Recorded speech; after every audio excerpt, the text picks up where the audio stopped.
What's up, everybody? It's GamesPlayed here, and I'm back with episode 5 in our Minecraft Island Survival series on hard mode. If you're enjoying the series, consider liking and subscribing. It's free. You can always unsubscribe, and it really helps me out. But anyway, in the last episode, we ventured into the Nether for the very first time and got possibly the worst spawn possible. We were kind of just floating over a lake of lava, surrounded by basalt deltas. We did get lucky and find a nether fortress pretty quick, though. We just went in one direction in a straight line and dug and eventually hit it. So, yeah, at least we got lucky on that part. But anyway, you're probably wondering what I'm doing. I said it in the last episode, but we need gold to trade with piglins. That's the only way I know to get ender pearls. We've had one enderman spawn on our island, but we killed him and got an ender pearl. But the odds of another one coming is pretty low, so I know there's gold in these things. I've never actually raided one. I don't know what these big fish do. I know I've swam by it and got like the mining fatigue thing already. So this one chose to swim away from his friends. We're going to test the waters and try and take one of these out. I just want to see what they do, how hard they are to kill. And is he shooting a freaking laser beam at me? They for real have a fish that shoots a laser beam at you? That's insane. And he keeps doing like hit and run. He's like a real mage. He just shoots a laser beam, and when I go to hit him, he like, boom, he jolts away. That's, this is going to be tough. So this is me just swimming up. I don't know what I was doing. I was like, well, maybe I can break a block, and, you know, kind of forgot about the mining fatigue thing, which I don't know the full extent of it yet because I'm being attacked. So, yeah, I'm just going to run away because, yeah, they're shooting laser beams at me, and trying to go in through the top or the front, that's just not going to happen. So past me didn't know how bad mining fatigue was and came down through the back thinking, oh, I'll just sit here and quietly mine a block and sneak on in. No problem. Until I started mining and realized that it takes like minutes to break one block with mining fatigue 3. And then they started to interrupt me. There's just one or two here. I'm going to have to rethink my tactics here. So I think I'm going to head back to my house. So I started thinking maybe no passive mobs are spawning on my little plains biome I made out there because there is too many passive mobs already here, like with my pandas and my chicken and whatever's on the island. So I actually went and killed a couple of parrots, an ocelot, a sheep that was in the ocean, hoping maybe it'd increase the chance of something spawning out there. Later I realized I think it has more to do with the fact that's an ocean biome. Even though I built that grass out there, I think it's still considered ocean and nothing's going to spawn there. But anyway, parrots drop feathers. Who would think it? And that now whenever we see a parrot, we're definitely going to kill it because we need as many feathers as we can get. We're getting pretty unlucky with the egg luck with the chicken. And I throw an egg and nothing. That's just our luck. We never get lucky with eggs. But anyway, we're going to head back. You see I made a whole bunch of doors. My plan is if I sneak around back and can get over there and break one single block and can get inside, then I can really just kind of judge, I guess, what it's like inside. I've never been inside one. I know that they have like a little vault somewhere with gold in it, a bunch of gold blocks. And that's all I know. So, we're just going to go inside, and I hope there's not a ton of those monsters. I'm hoping there's a lot less inside than outside. That's kind of my theory anyway, so we'll see if it holds up. So my plan worked. I was able to sneak up and break a couple blocks before I got the mining fatigue, which happens in just a second. But inside does not go super well at first. I start getting attacked by these things, obviously. They were right there. I think there's two. There's one here and one down this other hallway. They keep knocking me out of my door. I'm trying just at this point just to survive. So my plan was to mine up one floor just because these things are kind of everywhere. I have no idea where anything's at. So I kind of blocked off that side. You see I got interrupted by one of those things. I'll come to regret that later because I have to break that later on to get out. But anyway, this is me mining one single block at 8 times speed, which eventually does break. And when I go up, I'm just as lost as I was before, and there's monsters here too. So, yeah. I decided once I got up here I was going to try to explore anyway. I went around pretty much everywhere you could go on this floor, just about. I didn't find anything. There was some magma. And so once I kind of went through here, I just went back to my door and said, well, maybe I need to go up again. So that's what I did. I started mining up. And one eternity later, we'd made it to the next floor. I thought I was making super good progress. I was like, I mean, obviously they mean for you to swim through this thing and just kind of follow the maze and kill the guardians and eventually make it to some room, whatever. But I'm going to cheat and just, well, be very stubborn and break blocks and go to the top floor and get my gold. Or so that's what I thought. I spent a very long time doing this and then realized there's no gold up on the top floor. The gold actually was on the bottom floor, and all of this was just wasted. So me trying to be sneaky and cheat the system just ended up backfiring on me. After wasting another 10 minutes on the top floor, breaking a few more blocks and realizing, hey, this is not where I'm supposed to be, I started to come back down. This is where I realized, oh, I end up needing to go through that door. I go this way, but it doesn't really take me anywhere. So I have to break that cobblestone block I placed earlier. And after that, I end up going through and having to pause the game for a little bit. I had real life stuff pop up. But anyway, I forgot to record and I came in. And when I made back to where I first came in the temple, I went to the right instead of the left. And the first thing you find is this vault with the gold in it. And you see, I blocked myself off so the guardians can't come underneath. And I was thinking, yeah, I'm going to get all this gold. This is going to be awesome. Well, as it turns out, I'm not that patient. I sat there and mined. I thought gold was soft. I thought this aquamarine or whatever stuff was hard. And that's, added to the reason it took so long to mine. But turns out, no, the gold, soft gold that, breaks in seconds takes forever to mine to. I mean, forever, just as long. So anyway, I decide that I would rather spend my time in the nether looking for gold, because this is just plain boring and it's not even worth showing like as content. Like I could stay here for the next hour and mine whatever it is, 7-8 blocks of gold that's in here. I can't remember, but anyway, that sounded boring as heck to me. So we're going to mine this one since we've already started. I'm going to get out of this temple. I don't know why people deal with these things. I did when I was mining this. I was reading that there's like elder guardians in here. And if you kill them, you don't get the mining fatigue. Something like that. So, but I'm not going to mess with that, honestly. I'll probably just die underwater. Lose all my gear. Stuck floating in the temple somewhere. I think if you're going to come in one of these things, you really need to have some gear with some enchant. Specifically for like Respiration 3, Aqua, Affinity, other stuff like that, because this is just ridiculous. And I'm gonna have to call my first attempt at a ocean monument a fail. We'll call it a partial success, actually, because I did get 1 gold block. It's better than nothing.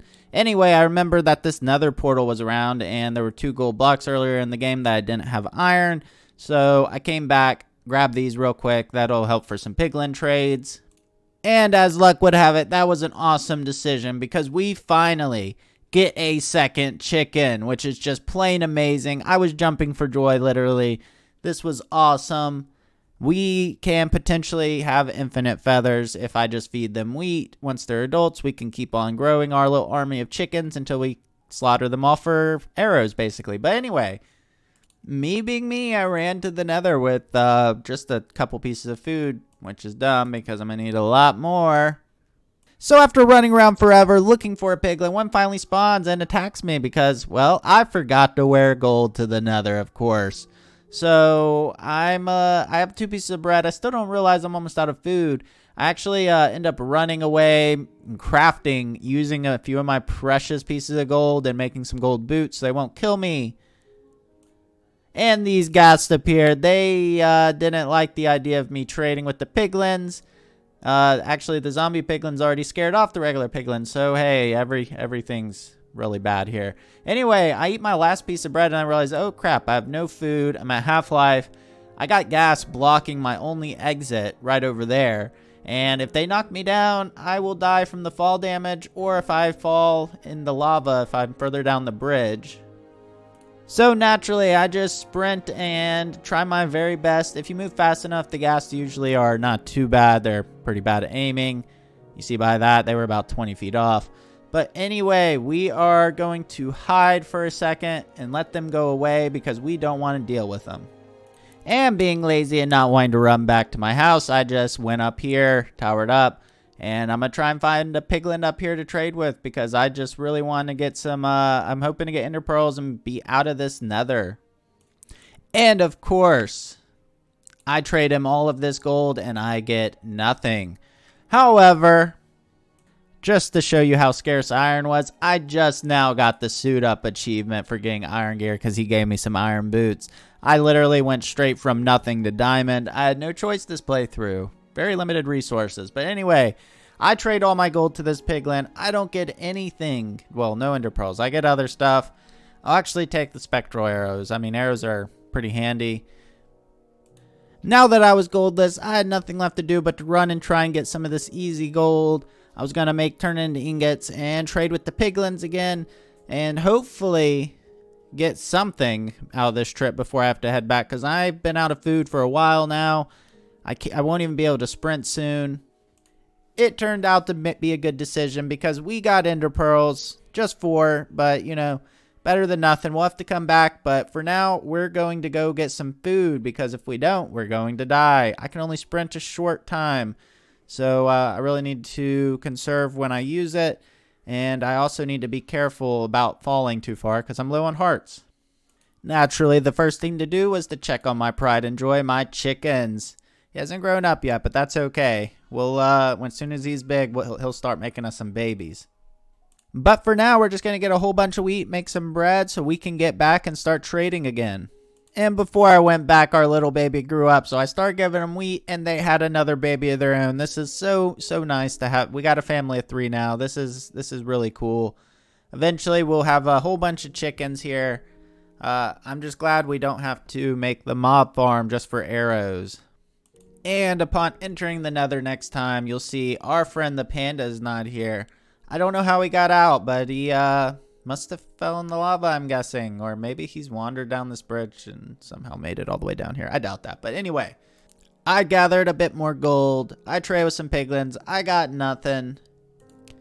And I'm a bit slow, guys. So I ended up sitting here and farming gold right next to this little green forest where endermen spawn. At the time, I just didn't remember. So I, about 5 minutes longer after this clip, I keep on going for gold. Do some trading, don't get anything. Then I see an enderman in the forest and go, wait, it'll be way easier if I just go kill the enderman for the ender pearls. And I go in the forest and endermen are one of the easiest things to kill so long as you're prepared because you can just dig a hole. So yeah, he can't do nothing to me. He's just going to sit there and keep coming until he dies, and he dropped a pearl. So we started running through the forest and digging holes, cheap-shotting endermen because that's what we do. And eventually we get a few pearls, but then this happened. I had already hit this enderman. He was just zipping around. Every time he appeared here, I'd, hit him in his head. He's pissed off, whatever. Anyway, I accidentally hit the zombie piglin. He gets pissed. He kills me. All our stuff is sitting there. We got to get back quick, guys. So I did just that. I got my stuff. I remembered my gold boots. I got picks. I actually remembered everything this time, guys, and I ran back all the way. And you see me hitting stuff with my hands. I forgot I even had a pick because I'm so used to forgetting everything. But anyway, we made it back to our stuff in time and got it all back on. Let's continue hunting for more ender pearls.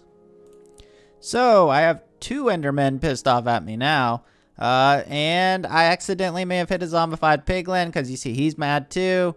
So I'm kind of trapped right here, guys. I actually have plenty of ender pearls. Well, I have just enough ender pearls. If these drop some, that would be awesome. But yeah, actually a 3rd enderman even came up. This is, yeah, and then another zombie piglin. Kind of trapped here a little bit. I have 1 piece of bread. I have to be able to get out of here. And then even the piglin wants to kill us. I don't know why. I didn't do anything to you, brother. Come on. Leave me alone. So eventually I think this is just too much. It's not worth dying.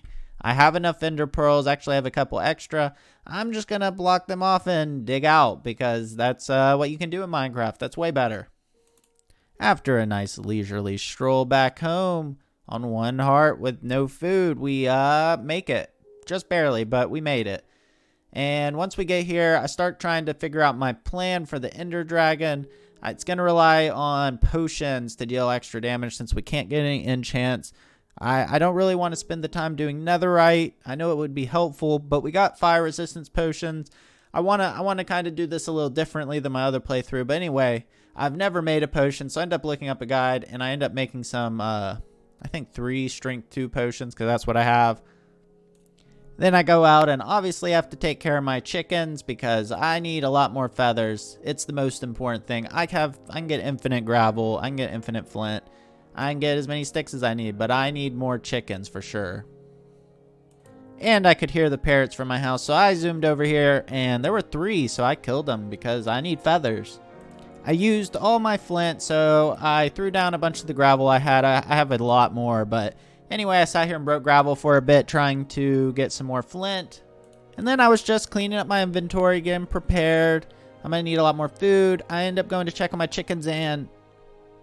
You gotta be freaking kidding me! Guys, a freaking ocelot, whatever the hell his name is, just ate my chickens. I have no more chickens. I don't have an egg. I don't have any chance now. I did get their feathers. I have 5 feathers. Wow. At this point, I realized I really needed to take stock of how many arrows I actually have. And I got about 150 arrows total, so it's not too bad, but not good for me. I know some of you, pro players are like, hey, you got plenty. What are you worried about, man? Well, I'll tell you what I'm worried about. I am not the best with the bow, and I tend to miss a lot. So, yeah, we could run into issues. I'm just going to have to make sure and take out the towers, and I'm going to have to rely on my strength potions to really do damage to the dragon when he lands. I'm just going to keep getting stuff prepared to go fight the dragon. In the next episode, we are going to try and find a stronghold. We may actually even fight the dragon. I don't know. It just all depends on how much time it actually takes to find the stronghold. If we get lucky or if we end up on an hour detour like in the last series, then yeah, it might be its whole own episode. We'll see. But anyway, thank you guys so much for watching. Like and subscribe if you're enjoying the content. I'll see you guys in the next one.